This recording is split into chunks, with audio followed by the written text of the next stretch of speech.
Pero sabi ko nga, kahit sino pa ka pa, senador ka man o kung sino ka pa, wag mo akong sasalangin. Buha ka ng ina ka, hindi kita atrasan.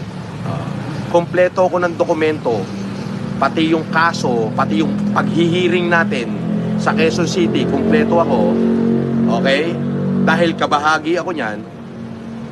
Okay? So, nasa akin yan, nakatago. Pero, ulitin ko, hindi ko yan nilabas para manira ng kapwa ko.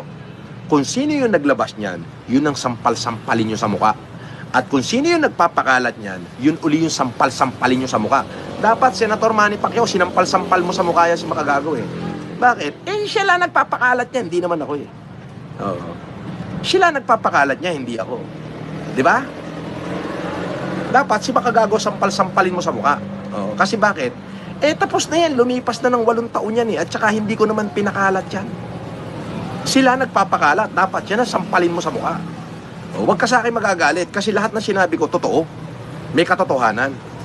Dahil meron ako nung nung case number natin eh. Meron akong kopya lahat niyan. 'Di ba? Pati pag-hearing, pati yung mga bodyguard ko noon pagka nag-hearing, andyan. Ito si Manny Pacquiao. Ang plano ko, mamigay na naman tayo ng pagkain, bigas para sa mga mahihirap nating kababayan. Ito si Manny Pacquiao, napaghahalatang nagiging trapon. Sinabihan ko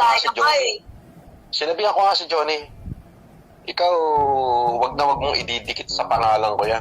Kung magpo-post ka, na lang, wag mong pa-share sa FLM family yan. Ginano mo si Johnny. Alam mong may utang sa akin yan eh, hindi pa nagbabayad eh. Malatuba yan. Si Manny. $30 million ang utang sa amin yan. $30,200,000 US. Wow. 2018 yun. That would be $1,700,000,000. Ano ng tinapay? Consistent of what po yun? Yung Matisi 5. Construction? Pacquiao Matisi 5.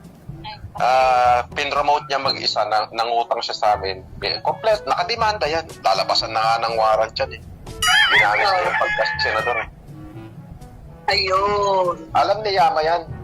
Nakita ni Yama yan.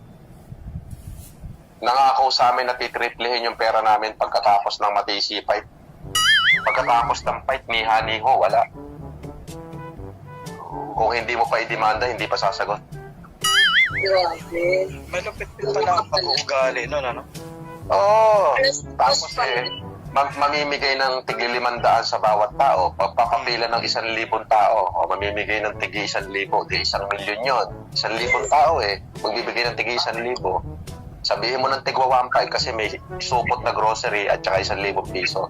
Sa 1,000 tao nakapila, pag pinicturean mo yun, maraming tignan yun. Kasi gumastos siya ng 1.5 million. Ang dinali niya sa amin, 1,700,000,000. Ang tingin sa kanya ng tao, mabuti, yun ang naka-video. Pero yung behind the scene niya, malatuba yan. Ang dami niya Manny Pacquiao. Ang plano ko, mamigay na naman tayo ng pagkain, bigas para sa mga mahihirap nating kababayan. Ito si Manny Pacquiao, napaghahalatang nagiging trapon. Sinabihan ko nga si Johnny, ikaw, wag mong ididikit sa pangalan ko yan. Kung magpo-post ka, na lang, wag mong pa-share sa FLM family yan. Ginano mo si Johnny.